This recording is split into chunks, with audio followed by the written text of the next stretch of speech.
시청자 여러분 안녕하십니까? VOA 모닝뉴스 시작합니다. 미국의 줄리 터너 신임 북한 인권 특사가 한국을 방문해 국제사회가 힘을 합쳐 북한 정권의 끔찍한 인권 침해를 드러내고 북한 주민들의 삶을 개선하기 위해 노력해야 한다고 밝혔습니다. 또 탈북민에 대한 중국의 추가 북송이 우려된다면서 중국이 국제사회의 일원으로서 의무를 다할 것을 촉구했습니다. 첫 소식 허무 기자가 보도합니다. 미국 국무부의 줄리 터너 신임 북한 인권 특사가 지난주 취임 후 첫 공식 일정으로 한국을 방문했습니다. 터너 특사는 16일 서울 외교부 청사에서 한국의 박진 외교부 장관과 만나 북한의 인권 상황은 여전히 세계 최악의 수준이라고 지적하고 북한 인권을 개선하기 위해 한국 정부 관계자들과의 협력을 고대하며 열정적으로 일할 준비가 돼 있다고 밝혔습니다. 또 심각한 북한 인권 상황을 감안하면 막중한 책임감을 느끼며 북한 인권의 실질적 개선을 끌어낸다는 목표를 바탕으로 한국 측과 적극 협력해 나가겠다고 밝혔다고 한국 외교부가 전했습니다. 또 박진 장관은 터너 특사의 취임을 축하하고 북한 정권이 주민들의 인권을 희생시키면서 핵 개발을 지속하는 것은 비이성적이고 무책임하며 비도덕적이라고 지적하고 북한이 헛된 핵 보유의 꿈을 버리고 주민 인권 향상을 위해 노력하길 진정으로 희망한다고 밝혔습니다. 이어 탈북민 강제 북송에 대해서는 어떤 상황에서도 탈북민의 의사에 반한 강제 송환은 안 된다는 것이 한국 정부의 입장이라고 밝히고 중국 측에게도 한국의 입장을 명확히 했다고 강조했습니다. 그러면서 한국행을 희망하는 탈북민들은 전원 수용한다는 원칙 아래 안전하고 신속한 한국 내 이송을 위해 외교적 노력을 경주하고 있다고 밝혔습니다. 면담 이후 터너 특사는 한국의 이신화 북한인권국제협력 대사와 함께 고려대학교에서 탈북민 청년들과 간담회를 가졌습니다. 터너 특사는 이 자리에서 최근 중국이 탈북민들을 대거 송환한 사건을 지목하면서 중국 내 탈북민 문제에 대해 분노를 갖고 국제사회가 목소리를 내야 한다고 밝혔다고 조선일보와 동아일보, 연합뉴스 등 한국 언론들이 보도했습니다. 보도에 따르면 터너 특사는 이 자리에서 중국 등 UN 난민협약 의정서에 가입한 모든 국가에 난민들을 강제 송환하지 말 것을 요청한다고 밝히고 자신의 신변 보호를 위해 탈북한 사람들을 보호해야 할 의무가 있으며 한국 정부 그리고 UN과 협력할 것이라고 밝혔습니다. 이어 북한에 대한 식량 등 인도주의적 지원이 필요하다면서도 단순히 물자를 전달하는 것을 넘어서 국제 표준에 맞게 제대로 이행되고 있는지 감시까지 가능해야 한다고 말했습니다. 또 탈북민 강제 북송을 막기 위해 어떤 조치를 할 것이냐는 탈북 청년의 질문에는 방한 기간 한국 정부와 다양한 관계자를 만나 새롭고 창의적인 해결 방식을 나눌 것이라고 말했습니다. 그러면서 오는 23일부터 이틀간 유엔 총회 제3위원회에서 진행되는 북한 인권 특별보고관과의 상호 대화에 한국의 이신화 북한인권국제협력 대사와 함께 참석한다면서 강제 북송 문제가 중요 이슈로 논의될 것이라고 밝혔습니다. 이어 이산가족 문제는 당사자들의 고령화로 시급성이 커지고 있다며 미국 내 이산가족에게도 손을 내밀어 힘을 보탤 것이고 미송환 국군 포로 가족과 억류자 가족, 탈북민 가족 등 북한 정권의 인권 침해로 인해 발생한 문제도 북한에 계속 촉구할 것이라고 밝혔습니다. VOA 뉴스 허무입니다. 북한이 러시아 외무장관의 방북 일정을 공식 발표한 가운데 미국과 한국의 북핵 수석 대표가 북한과 러시아 간 군사 협력과 관련한 정보 공유와 대응 조치 등에 대해 긴밀히 공조해 나가기로 했다고 한국 외교부가 밝혔습니다.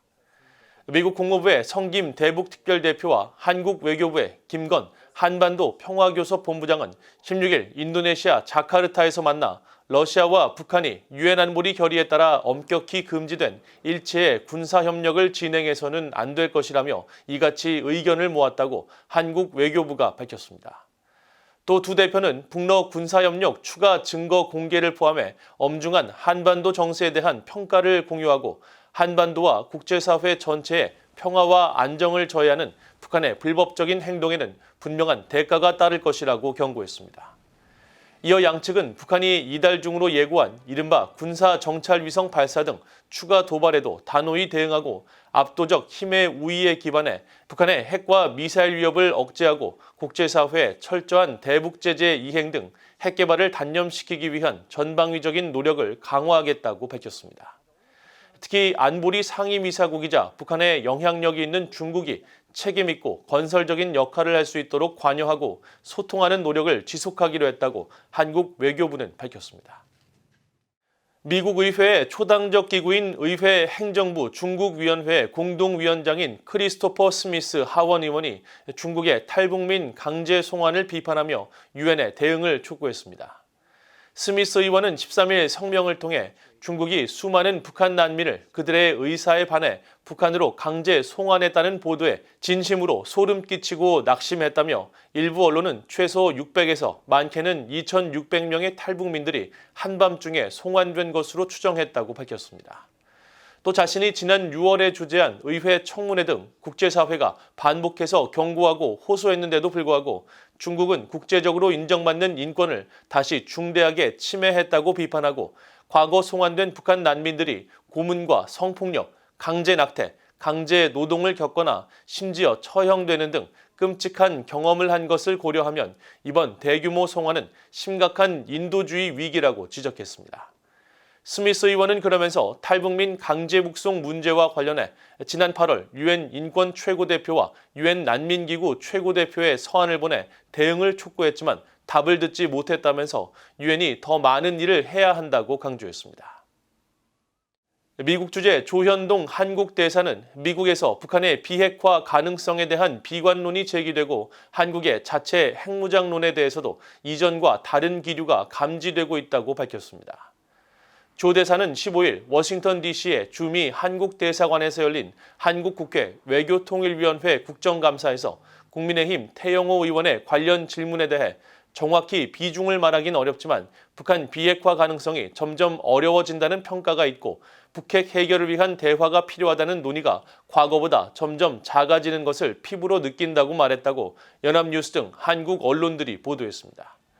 보도에 따르면 조 대사는 또 한국의 자체 핵무장론에 대한 미국 내 분위기에 대한 국민의힘 김태호 외통위원장의 질문에는 그런 논의들이 과거에 비해 조금씩 나오는 것은 사실이라며 그만큼 한반도 안보 위험이 커지고 있다고 밝혔습니다. 이어 한국에 대한 미국의 핵 억지력 제공 부족 관련 질문에는 전문가와 학계에서 그런 지적도 있다면서 양국 정상 간 워싱턴 선언 합의에 따른 핵협의그룹 NCG 첫 회의를 서울에서 했고 연내에 미국에서 2차 회의를 개최할 예정이라고 밝히고 그런 과정에서 한국 국민이 느끼는 불안이 최소화되도록 최대한 강력한 시스템을 만들 것이라고 강조했습니다. 한국 국방부는 북한이 러시아에 보낸 1,000개 이상의 컨테이너에 실린 무기를 포탄으로 가정에 환산하면 수십만 발에 해당하는 규모라고 평가했습니다. 한국 국방부 당국자는 16일 미국이 공개한 북러 간 무기 거래 정황과 관련해 북한과 러시아의 해상 컨테이너 운송 정황은 사실이고 자세한 내용은 공개할 수 없지만 컨테이너 적재량을 포탄이라고 감안하면 수십만 발에 해당하는 막대한 분량이라고 밝혔다고 문화일보와 연합뉴스 등 한국 언론들이 보도했습니다. 한국통일부의 구병삼 대변인도 이날 정례 브리핑에서 북한은 그동안 여러 차례 러시아와 무기 거래에 대해 부인해왔지만 관련 정황이 속속 밝혀지고 있다면서 전 세계를 속여온 북한의 실체가 만천하에 드러나고 있다고 밝혔습니다. 이어 유엔 안보리 결의 위반인 북한과의 무기 거래는 중단돼야 한다면서 특히 러시아의 안보리 상임이사국으로서 책임과 역할을 다할 것을 촉구했습니다. 이상으로 VOA 모닝뉴스를 모두 마칩니다. 시청해주신 여러분 고맙습니다.